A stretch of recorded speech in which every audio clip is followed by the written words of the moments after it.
Yo guys, kembali lagi di Mustika Motorshop, Gudangnya Mokas berkualitas. Kali ini kita akan tepatin janji kita kemarin nih Mas. Iya, bahas kita kenapa kemarin Vespa mahal. Ya, bener banget. Kita kemarin janjiin ke kalian semua ya, kalau kita bakalan bikin konten kenapa Vespa itu mahal. Sempat terfikirkan sih di benak saya pribadi Mas Arya ya, dan khususnya teman-teman mungkin yang pemula ya, khususnya pengen banget tahu kenal sama Vespa.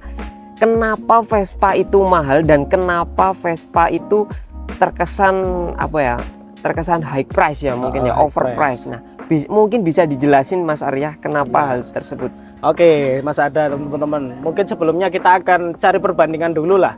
Vespa ini kan rata-rata kan sisinya di 150-an. Ya, benar. Tapi kita tahu mungkin ada beberapa dari pabrikan lain yang sama-sama mungkin desainnya retro kan, kayak Honda Stylo itu bahkan 160. Tapi harganya kok masih jauh di bawah Vespa, itu kenapa?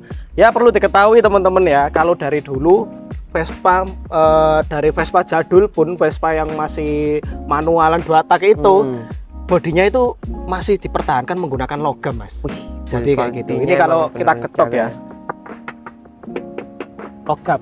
Jadi bener-bener bodi itu jadi satu sama rangka. Oh, gitu. Jadi emang diciptakan sedemikian rupa, pastinya dengan kualitas yang jauh lebih kuat. Ya. Dan selain itu juga ada beberapa faktor lain yang mempengaruhi harga Vespa itu kenapa mahal. Yang mungkin yang kedua itu bisa kita bahas itu dari desainnya Mas. Iya. Kan kita tahu mungkin teman-teman bisa googling aja, untuk desain Vespa itu nggak jauh beda. Kalau kita tarik garis besarnya itu nggak jauh beda. Ya kayak gini, skuter dengan desain ala-ala retro klasik kayak gitu. Iya. Tapi untuk yang Vespa Matic itu kita tahu meskipun desainnya ala-ala klasik tapi dipadukan dengan unsur modern dan sentuhan seni modern, lebih tepatnya kayak gitu. Kan kita tahu kalau pabrikan otomotif asal Italia itu yang diutamain nggak cuma performa tapi seninya juga itu loh. Itu salah satu juga yang kenapa bikin Ferrari itu mahal. Benar-benar. Jadi kayak gitu. Terus juga kalau dari desain itu tadi udah kita bahas, kualitas udah kita bahas. Terus juga ada riset di mesin Mas. Jadi riset mesin ini menghadirkan salah satu teknologi terbaru dari Vespa yang sekarang ada di mesin-mesin yang nancep di Vespa yang kita bawa ini, yaitu teknologi iGate.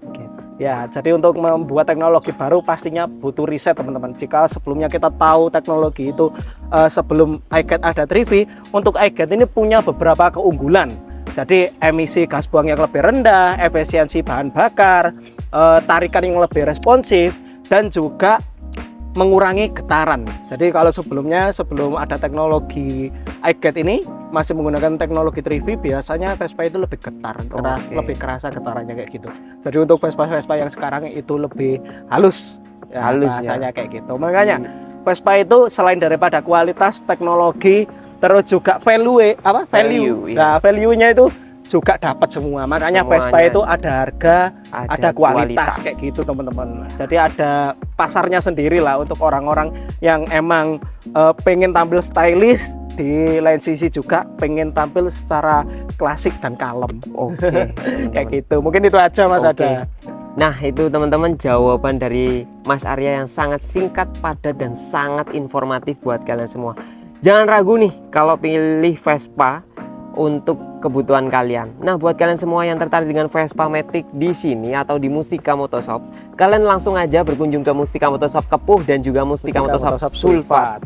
Nah, jangan lupa follow dan jangan sampai ketinggalan seputar motor apa aja yang kita bakalan review, update stok, dan kita spillin ke kalian semua. Oke, sampai di sini mungkin video singkat kali ini. Semoga aktivitas kalian dilancarkan dan bisa dapat motor impian kalian.